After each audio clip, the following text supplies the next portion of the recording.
Hi කොහොමද ළමයි සුබ දවසක් වේවා ඔයාලා හැමෝටම.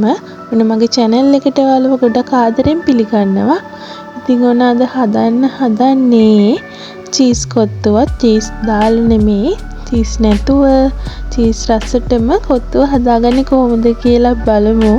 ඉතින් මේක මාරම රස කොත්තුවක්. අපි බලමු කොහොමද මේක හදාගන්නේ කියලා. එහෙනම් ඔයා මාව subscribe කරපු නැති යාළුවෙක් නම් මාව subscribe කරලම වීඩියෝ එකත් එක්ක එකතු වෙමු.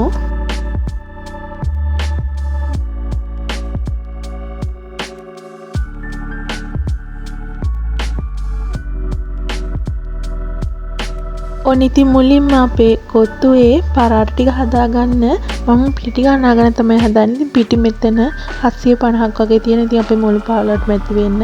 ඊපස්සේ ඒකට මම තෙල් මේසෙ හැඳි 4ක් විතර දාලා ලුණු අවශ්‍ය තරමට දාලා මේ විදිහට ඉස්සෙල්ලා කවුලම් කරගෙන ඇල් වතුර වලින් ටික ටික දාලා අතේ නොඇලෙන ඩෝ එකක් හදා ගන්න ඕන අපි.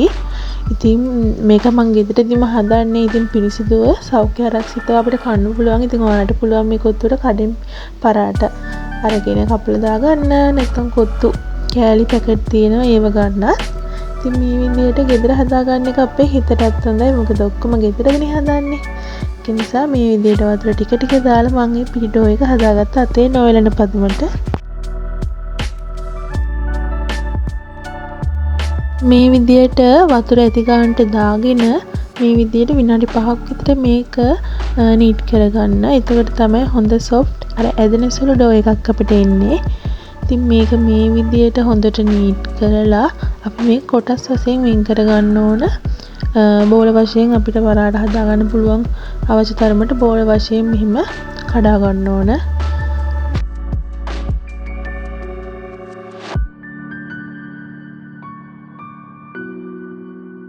ඒකේ විදියට කඩාගෙන අපි රවුමට එක නීට් කරලා උඩින් තෙල් ටිකක් දාගන්න ඕන මේ පොඩක් අර වේලෙනවට. ඉතින් මේක පැයකමාරක් විතර තියලා තිබුණම හොඳටම ඇති. ඔයාලට කැමති නම් අමුණු රැයක් වුණත් තියන්න පුළුවන්. එතකොට හොඳටම මේක ඇදෙන සුළු බව වැඩි වෙනවා. ඉතින් මේ විදියට උඩින් තෙල් ටිකක් ගාලා මම මේක පැයක් විතර වහලා තියුවා.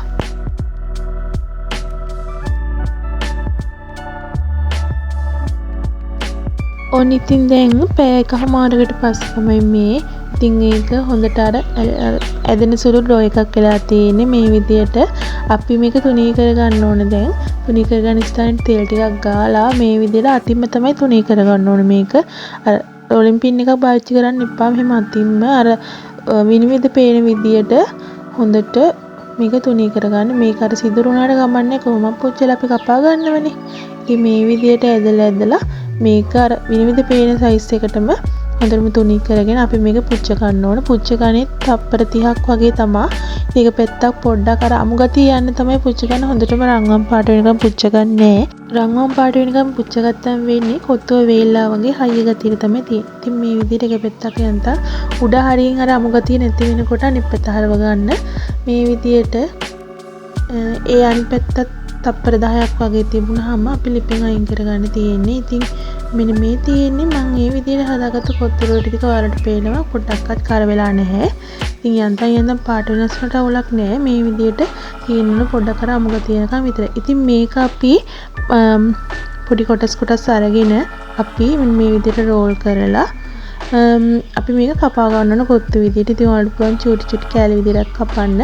මේ විදිහට මම හීනියටම ඒක ලියාගත්තා. ඔය විදිහට තමයි කොත්තු රොටි ටික අපි හදාගන්නේ ගෙදරදීම. ඉතින් ඇත්තටම රසයි.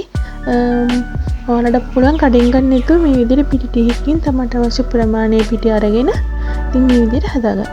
ඉතින් අපි බලමු දැන් කොත්තුව හදාගන්නේ කොහොමද කියලා. ඉතින් තෙල් ටිකක් පෑන් එකකට දාලා ඒකට මම මුලින්ම සුදු ලුණු ඉඟුරු මේ විදිහට චොප් කරලා දාගත්තා. ඉතින් ඒක පොඩ්ඩක් වෙලා තියලා රම්පේ කරපිංචා ලුණු අමු මිරිස් දාගත්ත. කොත්තුවට අනිවාර්යයෙන්ම අමු මිරිස් දාගන්න. එතකොට මාරම රසයි. ඉතින් මේ විදිහට ඒකත් දාලා පොඩ්ඩක් ටෙම්පරාදු කරගත්තා සුවඳ එනකම්.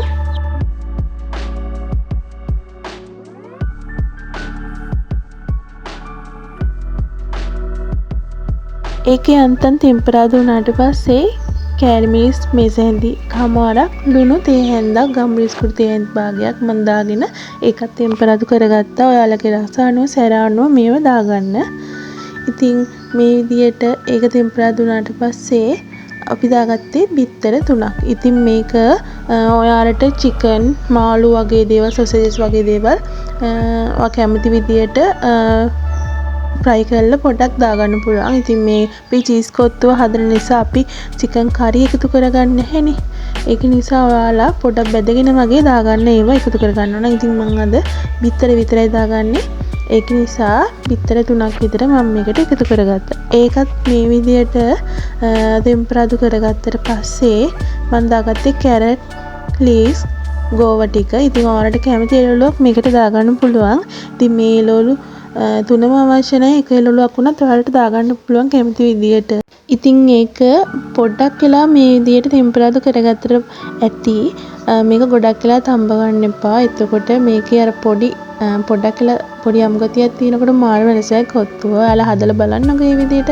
අවසානට මම මේ එළවලු එකතු කරගත්තේ ඒකයි. මේක තප්පර 30ක් වගේ තියාගත්තම හොඳටම. ඉතින් මෙන්න මේ ගානට ආවම මම මේක ලිපින් අයින් කරගත්තා.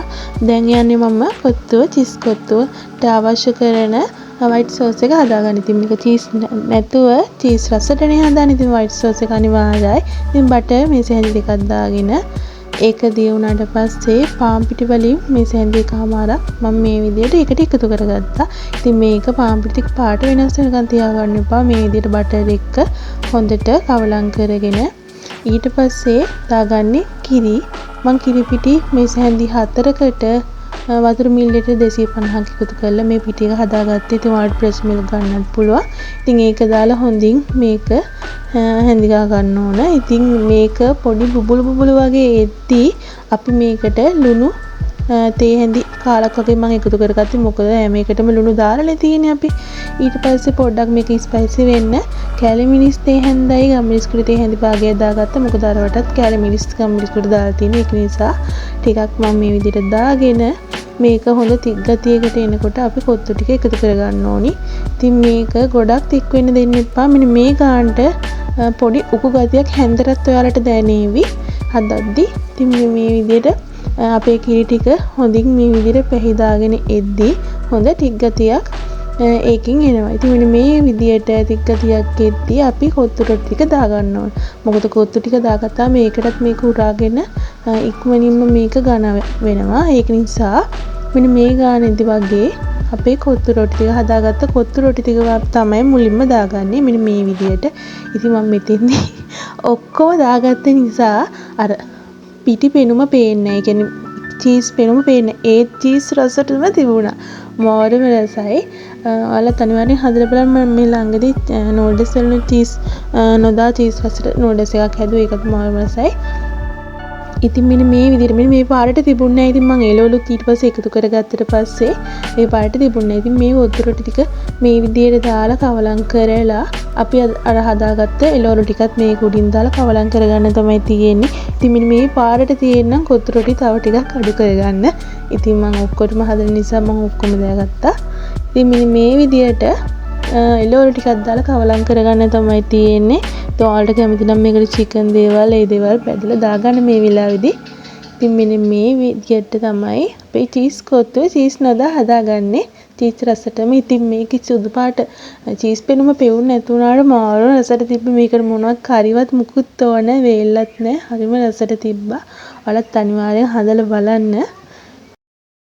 ඉතින් මගේ වීඩියෝ එක ගැන මොකද අද හිතෙන්නේ කමෙන්ට් එකක් දාන්න යන්න, ලයික් එකක් දාන්න, සබ්ස්ක්‍රයිබ් කරපු නැති යාළුවෙක් ඉන්නවා නම් මම සබ්ස්ක්‍රයිබ් කරලා බෙල් අයිකන් එක ඕල්ලා තියාගන්න.